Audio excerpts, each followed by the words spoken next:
Every automotive legend has a secret. Ford had many. The mighty 427 that ruled NASCAR, the Boss 302 that conquered Trans Am, the Ford 28 Cobra Jet that terrified drag strips. But between those giants lived a power plant that few talk about, a mechanical marvel that quietly outperformed them all. What if I told you Ford once built an engine so far ahead of its time? It became the hidden blueprint for decades of performance? An engine that didn't chase fame, yet shaped Ford's racing legacy from the shadows. This is the story of the 351 Cleveland, the unsung Ford powerhouse that dominated in secret. It wasn't meant to be a legend.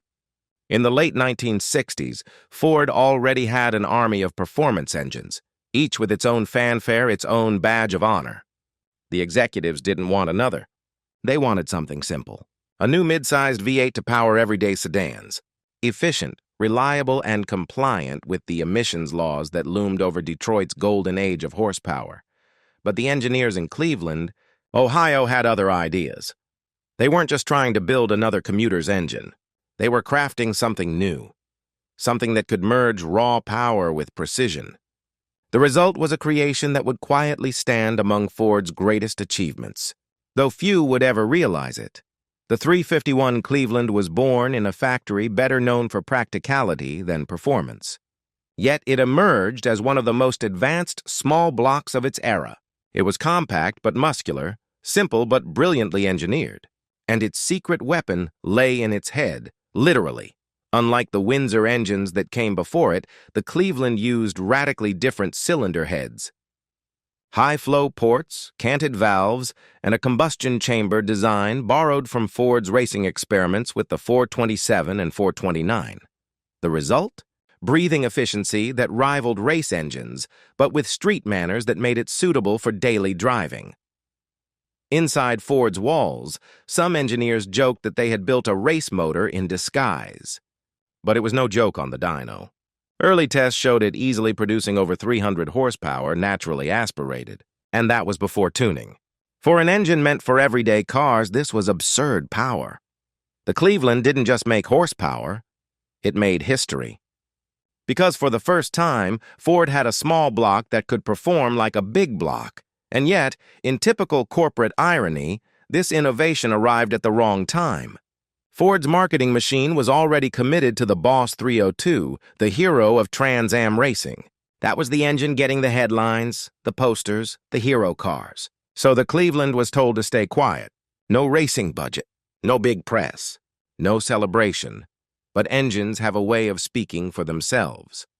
When the first 351C-equipped Mustangs, Torinos, and Cougars hit the streets in 1970, something became clear to anyone who pushed the pedal.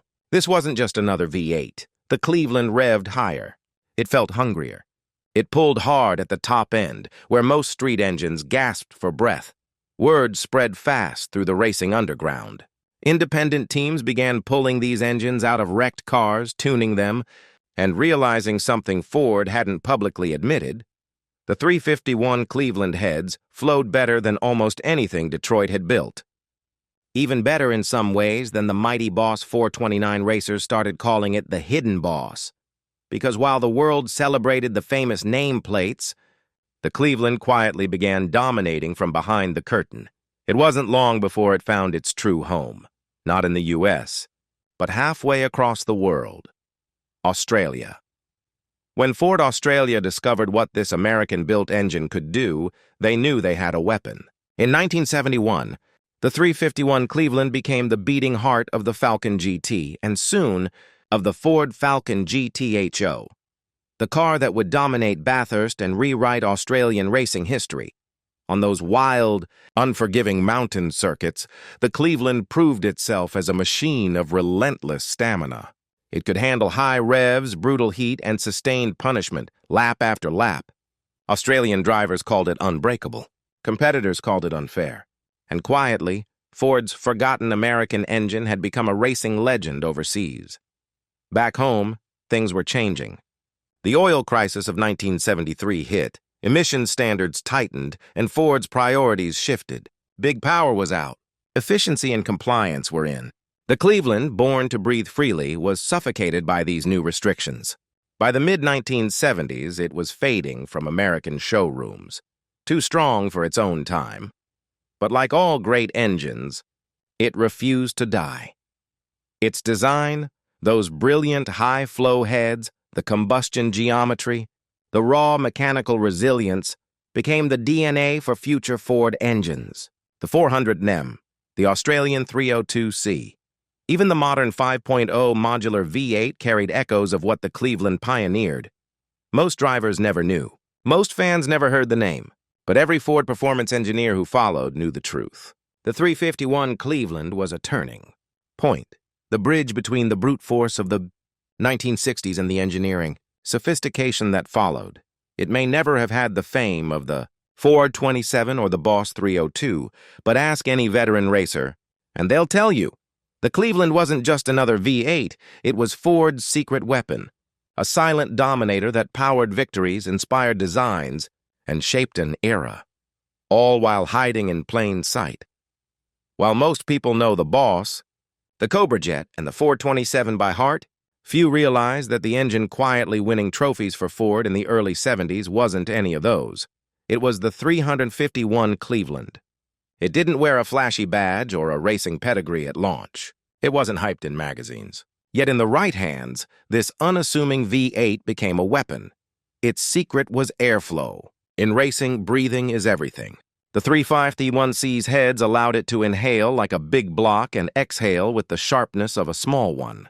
Where other engines choked near the red line, the Cleveland only grew stronger. Its massive ports and canted valve geometry made it an ideal base for race tuning. Mechanics realized they didn't need to modify much. It was born fast. By 1971, word had spread through the racing world. NASCAR teams were experimenting with the Cleveland architecture, finding that with some high-compression pistons, better cams, and a reworked intake, this street engine could hit power figures once reserved for purpose-built race motors. At a time when Ford's official racing program was scaling back, privateers kept the Cleveland's fire alive. It began showing up under the hoods of stock cars, drag racers, and road racers alike. The engine didn't make headlines, but it made history in the form of lap times, wins, and sheer endurance. One of the most remarkable chapters of the Cleveland's legacy unfolded thousands of miles away, in Australia. Ford Australia engineers took the American block and tuned it for their conditions. The result was astonishing. In 1971, the Falcon GTHO Phase 3, powered by a 351 Cleveland, became one of the fastest four-door cars in the world. It wasn't just quick in a straight line, it was built to survive the brutal Bathurst 1000, where engines were pushed to their absolute limits for hours on end. Rival teams couldn't believe what Ford had under the hood. The Cleveland would rev for hours at speeds that would destroy most engines. It became a symbol of unbreakable engineering. Bathurst legends like Alan Moffat and Dick Johnson would later describe the 351C as an engine that never quit. It just begged for more. In America, the Cleveland story took a quieter path. As emissions laws strangled power outputs, Ford had to detune its engines. The high-compression 4V versions disappeared, replaced by smaller ports and lower compression. The muscle car era was ending, and the Cleveland became another casualty. But deep inside Ford's engineering offices, the lessons it taught didn't fade.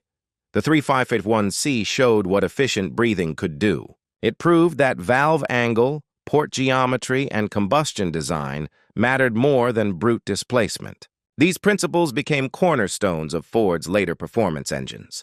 The 302 Cleveland in Australia, the 400 battles in the U.S., even the 5.0s and 5.8s that came later, all carried pieces of that DNA. By the late 1970s, the Cleveland's production was winding down. The world moved on. The Windsor line returned. New emissions rules reshaped everything. But the racers never forgot. Even today, in garages and workshops around the world, the sound of a 351C firing up still commands respect. It has a distinct growl, sharp, metallic, alive.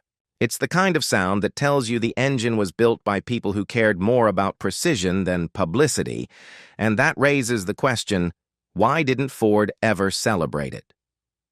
The answer, like most great stories in automotive history, comes down to timing and politics. The Cleveland arrived at the end of an era, when horsepower was suddenly a dirty word and corporate image mattered more than performance. By the time its potential became obvious, the company had already shifted focus toward efficiency, economy, and survival in a new, uncertain market. The Cleveland simply didn't fit the narrative. It wasn't marketable, it wasn't flashy, and it wasn't meant to last. Yet it did. Through the racers, tuners, and die-hard enthusiasts who recognized its brilliance and refused to let it be forgotten. Decades later, when Ford's engineers designed their new modular V8s, many quietly acknowledged how much they had learned from the Cleveland's architecture, the focus on airflow, the compact balanced design, the ability to make high power from modest displacement. These were Cleveland principles, reborn in modern form. Today, the Cleveland stands as a paradox, a secret legend. It never had the fame of a Boss or a Cobra jet, yet its fingerprints are everywhere in Ford's performance lineage. It powered victories that others took credit for. It influenced engines that wore different names. It became the ghost in the machine, the never-present, rarely acknowledged, and perhaps that's what makes it so fascinating. Because while fame fades, legacy endures.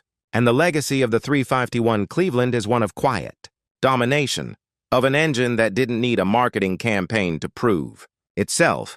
All it needed was a driver brave enough to press the throttle and feel what true engineering genius sounds like when it comes to life. Time has a strange way of deciding which legends we remember. Some engines become immortalized, their names printed on posters, their sounds etched into memory. Others, equally brilliant, slip quietly into the background, overshadowed by marketing, timing, or the next big thing. The 351 Cleveland is one of those forgotten giants. It didn't have a fancy badge or a Hollywood spotlight. It didn't sit beneath the hoods of million-dollar supercars or appear in glamorous ads. Instead, it worked, relentlessly, efficiently, brilliantly, in cars that ordinary people drove and in race cars that extraordinary drivers pushed to their limits. It was never built to be worshipped. It was built to perform. Yet even today, over half a century later, enthusiasts still speak of it with a tone of reverence. They know the truth, that under its modest exterior lay one of the most advanced engines Ford ever made. Its architecture was decades ahead of its time. Its power potential, when tuned correctly, rivaled engines nearly twice its size. And its ability to endure punishment made it a favorite for racers who couldn't afford failure. The Cleveland taught Ford a crucial lesson, that performance isn't always about size or aggression. It's about balance. It's about the invisible harmony between design and purpose. Where other engines roared for attention, the Cleveland whispered with precision. It didn't need to shout to be powerful. It simply was. As Ford moved into the 1980s and beyond, the echoes of the Cleveland could be found in nearly every modern powertrain the company built. The way air flowed through the ports, the angle of the valves, the focus on efficiency without sacrificing character. All of these were principles refined in that quiet Cleveland plant decades earlier. And while the world shifted toward computerization, fuel injection, and modular designs, the essence of what made the Cleveland special never really went away. You can still hear it in the sharp throttle response of a modern 5.0 Coyote, in the way Ford's GT engines blend endurance and speed, in the way every modern performance V8 owes something to that 351's brilliant design philosophy. But perhaps the most poetic part of this story lies not in technology, but in legacy. Because the Cleveland didn't need fame to change history. It simply needed to exist. Its influence spread quietly, through word of mouth, through the hands of mechanics, through the passion of enthusiasts who recognized its genius before the world did. Across the Pacific, in Australia, that legacy still burns bright. Decades after production ended, Ford Falcons running Clevelands remain icons of power, not nostalgia, but proof. Proof that engineering done right outlives marketing, trends, and eras. Racers still rebuild them. Collectors still hunt for original 4V heads. And in garages lit by a single bulb, you can still find someone bringing an old Cleveland back to life, one wrench turn at a time.